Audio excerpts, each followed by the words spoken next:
구약성경 스가랴 13장입니다. 구약성경 스가랴 13장 1절에서 9절까지의 말씀입니다. 주의 말씀을 들으십시오. 그날에 죄와 더러움을 씻는 셈이 다윗의 족속과 예루살렘 주민을 위하여 열리리라. 만군의 여호와가 말하노라. 그날에 내가 우상의 이름을 이 땅에서 끊어서 기억도 되지 못하게 할 것이며 거짓 선지자와 더러운 귀신을 이 땅에서 떠나게 할 것이라. 사람이 아직도 예언할 것 같으면 그 나은 부모가 그에게 이르기를 네가 여호와의 이름을 빙자하여 거짓말을 하니 살지 못하리라 하고, 나은 부모가 그가 예언할 때 칼로 그를 찌르리라. 그날에 선지자들이 예언할 때 그 환상을 갖기 부끄러워할 것이며 사람을 속이려고 털옷도 입지 아니할 것이며 말하기를 나는 선지자가 아니요 나는 농부라. 내가 어려서부터 사람의 종이 되었노라 할 것이요. 어떤 사람이 그에게 묻기를 내 두 팔 사이에 있는 상처는 어찌 됨이냐 하면 대답하기를 이는 나의 친구의 집에서 받은 상처라 하리라. 만군의 여호와가 말하노라. 가라, 깨어서 내 목자 내 짝된 자를 치라. 목자를 치면 양이 흩어지려니와 작은 자들 위에는 내가 내 손을 들이우리라. 여호와가 말하노라. 이 온 땅에서 3분의 1은 멸망하고 3분의 1은 거기 남으리니 내가 그 3분의 1을 불 가운데 던져 은같이 연단하며 금같이 시험할 것이라. 그들이 내 이름을 부르리니 내가 들을 것이며 나는 말하기를 이는 내 백성이라 할 것이요 그들은 말하기를 여호와는 내 하나님이시라 하리라. 아멘. 오늘 본문에 계속해서 이 그날에라는 단어로 시작합니다. 12장부터 시작되고 있는 그날에 대한 예언이 이어지고 있습니다. 그날에 대한 약속은 하나님이 직접 이 땅에 오셔서 그 약속의 말씀에 따라 온전히 순종하신 예수님에 의해 성취되었습니다.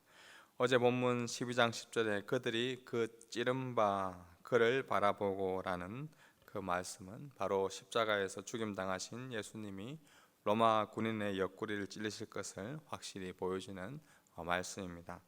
계속해서 그날에 다윗의 집과 예루살렘 주민에게 임하는 복은 무엇입니까?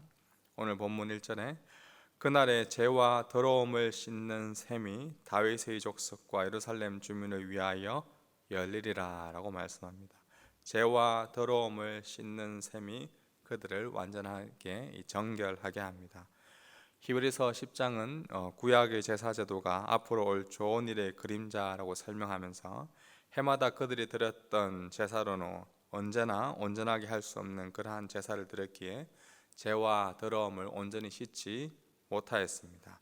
그러나 예수 그리스도가 드린 그 단번의 제사로 말미암아 우리가 이 거룩함을 얻었다라고 말씀하고 있죠.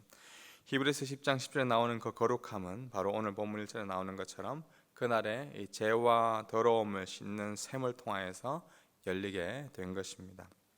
나아가 온전히 정결케 된 자는 자연스럽게 우상과 거짓 예언을 멀리하게 될 것입니다.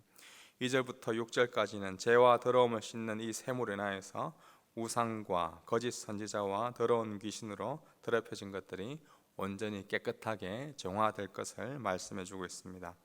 에스겔 36장 25절에도 맑은 물을 너희에게 뿌려서 너희로 정결하게 하되 곧 너희 모든 더러운 것에서와 모든 우상 숭배에서 너희를 정결하게 할 것이다 라고 말씀합니다.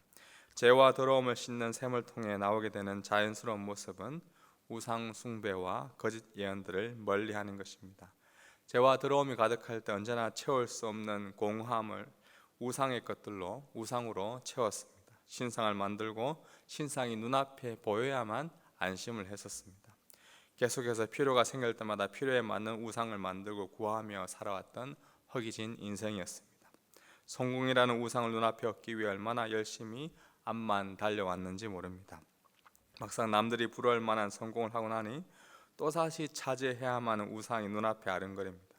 명예와 인정이라는 우상을 얻기 위해 또 열심히 달려 그것을 또한 차지하고 나니 권력이라는 우상이 또다시 나를 차지해보라며 앞에서 기다리고 있습니다. 이러한 인간의 허기진 인생, 목마른 인생이 무엇입니까?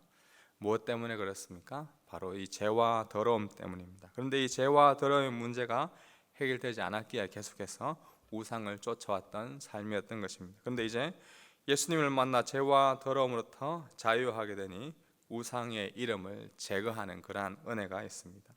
이 절에 우상의 이름을 끊는다는 것은 우상이 완전히 제거되어 버리는 것을 뜻합니다. 우물가에 물을 기르러 온 사마리아 여인을 찾아가 예수님은 남편, 이 남자라는 우상으로 허기진 인생을 채워보려는 그녀의 삶에 영생하도록 솟아나는 샘물을 주겠다고 말씀하였습니다. 요한복음 4장 14절입니다. 내가 주는 물을 마시는 자는 영원히 목마르지 아니하리니 내가 주는 물은 그 속에서 영생하도록 솟아나는 샘물이 되리라. 예수님은 영생하도록 솟아나는 그 샘물의 근원이 되십니다. 이어서 요한복음 7장에서 예수님 자신을 가리켜서 생수의 강이다라고 말씀하시죠. 누구든지 목마르거든 내게로 와서 마시라. 나를 믿는 자는 성경에 이른 것 같이 그 배에서 생수의 강이 흘러나오리라. 생수의 강이자 솟아나는 샘물의 근원이 되신 예수님이 이 죄와 더러움을 온전히 제거하시고 우리를 정결하게 하사 우리를 거룩하게 하십니다. 그분을 인해서 우리는 거짓과 또 온갖 우상을 완전히 제거하게 될 것입니다.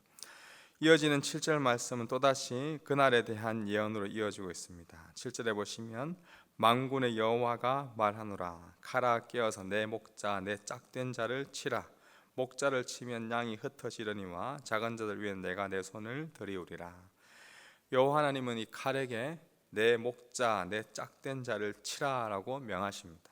여기 내 목자는 이스라엘의 진정한 목자를 가리키는데 그 목자는 바로 사람이 아니라 하나님의 짝, 즉 하나님과 가장 가까운 동력자입니다. 이분이 누구이십니까?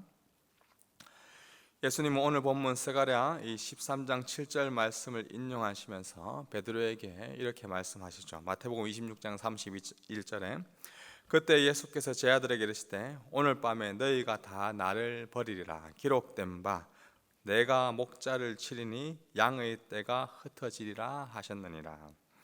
말씀하신 대로 칼로 이 침 당하신 예수님 앞에 이 제자들은 다 떠나갔습니다. 그러나 그들을 완전히 버리신 것이 아니라 흩어진 그들보다 먼저 갈릴리로 가셔서 그들을 다시 모시고 작은 자들 위에 다시 그 손을 얹으시고 용서와 사랑을 베풀어 주셨습니다.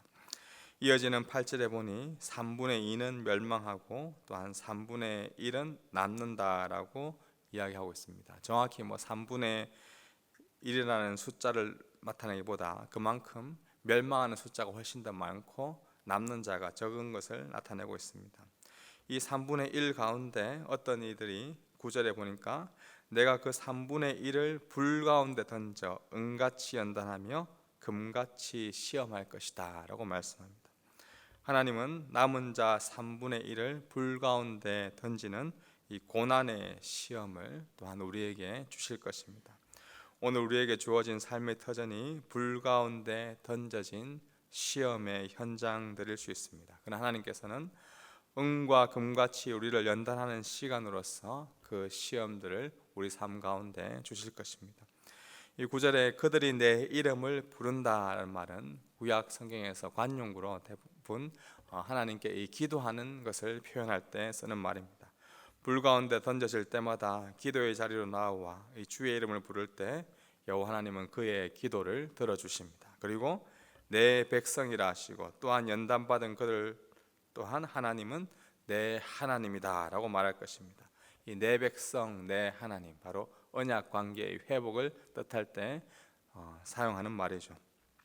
깨어진 언약 관계가 회복되었을 때 하나님은 내 백성 내 하나님이라는 말을 사용하는데 호세아 2장 23절에 보니까 내가 나를 위하여 그를 이 땅에 심고 긍휼히 여김을 받지 못하였던 자를 긍휼히 여기며 내 백성이 아니었던 자에게 향하기를 너는 내 백성이라 하리니 그들은 이르기를 주는 내 하나님이시라 하리라 하시니.